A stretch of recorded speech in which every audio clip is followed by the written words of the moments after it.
Good evening to you. I'm John Batchelor. This is the John Batchelor Show, and we could use some of those Pirates of the Caribbean to revive the American economy.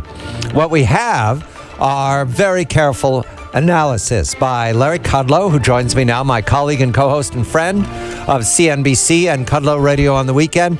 And we're soon enough to be joined by our colleague, John Tamny, of Real Clear Markets and Forbes.com. Mr. Kudlow, a very good evening to you. Revive the economy. Most recently, George Shultz of the Hoover Institution wrote a piece at the Wall Street Journal saying the economy and here's how to revive it. But it appears from a statement I have from the Wall Street Journal in these last hours that the vice chair of the Federal Reserve, Stanley Fischer, regards the economy as still damaged in a profound way, and that what we have is a continuing role for the Fed, monetary policy, to urge the recovery. So which is it, Larry? Are we in recovery? Are we damaged? Has the Federal Reserve finished its job, or is it discovering a new one? Good evening to you. Well, good evening, John. It's a lot of questions there. First of all, we're in a recovery, but it's a tepid recovery, as we have discussed these many months. Oh, wait, these many years. Yes. This is year 5 of that discovery. Yes. Right. Yes. Time flies when you're having fun.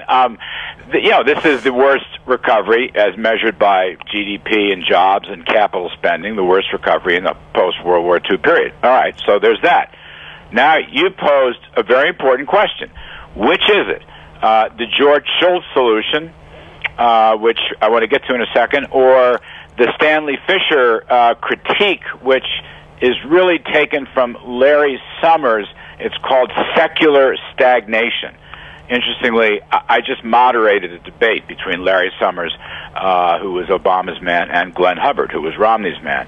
Secular stagnation is probably carrying some weight at the Fed. I dare say Janet Yellen believes in it. Fischer now believes in it. Others believe in it. It basically says, John, that interest rates are still too high. He'd like to have deep negative interest rates, okay?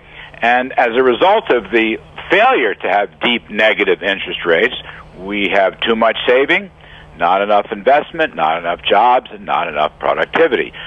The long and the short of that argument is the Fed is not going to be raising rates or, quote, tightening for a very long time, maybe not in my lifetime. Let me stop there. That's what that means. The Fed will stay accommodative.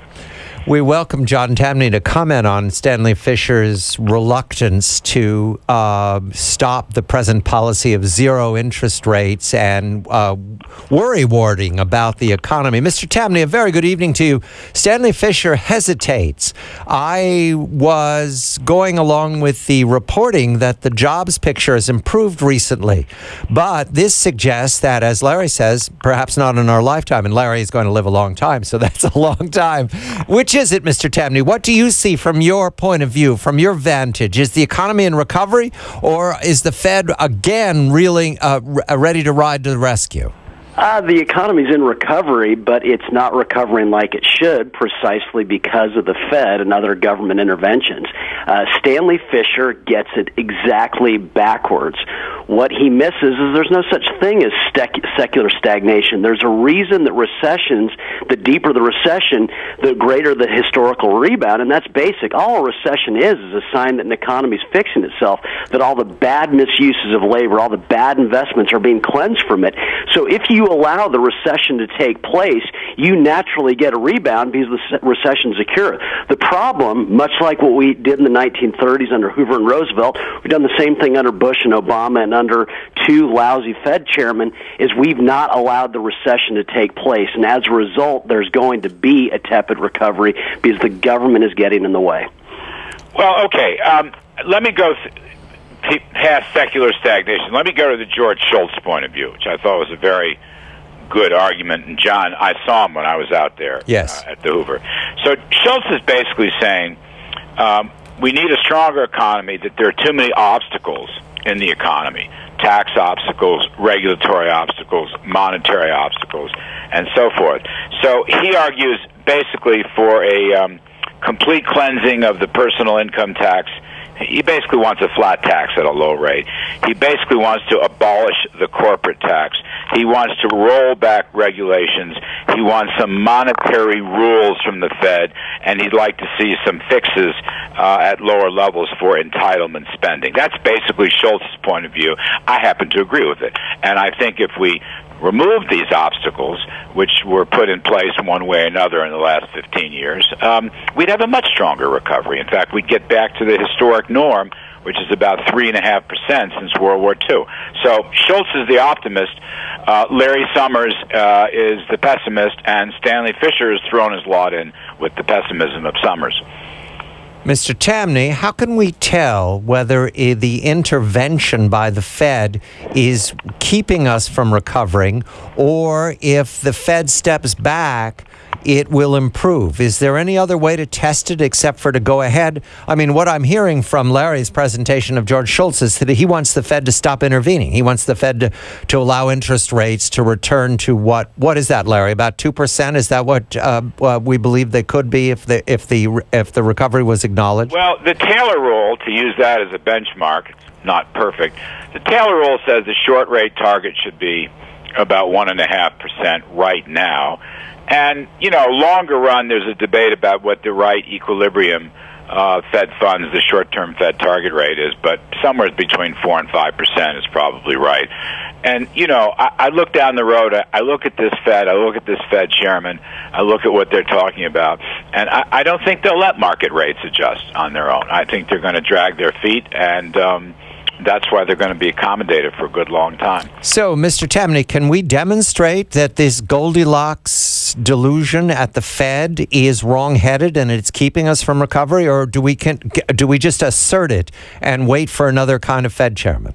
Of course we can, and I'm probably going to come off as extreme, but here's how we can demonstrate it. Look at the 20th century. Central planning doesn't work. Look, the Fed what is the Fed doing when it tinkers with interest rates? It's presuming to allocate or to control the flows of credit and capital. That is explicitly what the Fed is doing. And so when you have central planners trying to allocate the direction of resources, you are naturally going to get slower economic growth.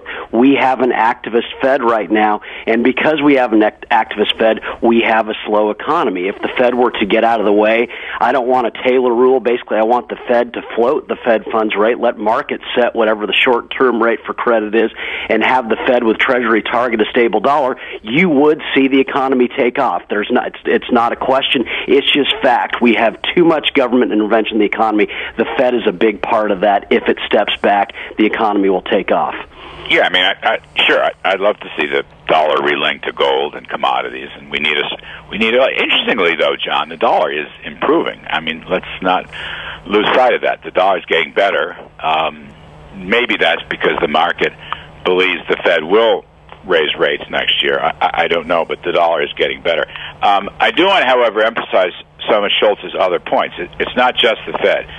We have created out of policy some very significant barriers to economic growth and the threats of more barriers to come. I mean, we've had big increases in marginal tax rates on income and saving and investment, and we've had probably the worst offender is the amount of new regulations hitting this economy. The Federal Register, which scores regulations, has exploded, not just under Obama. It started under Bush, but Obama has taken it way up.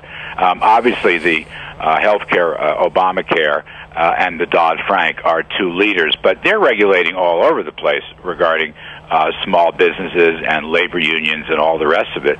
So if you're a business, even though you're making money and you've got cash, you're doing a whole bunch of things that don't work for growth. Number one, you're trying to take your cash overseas so you don't get double taxed on your profits, okay? Because these guys, they're against inversions and they think this is very bad. They don't understand. We have the worst corporate tax code in the world.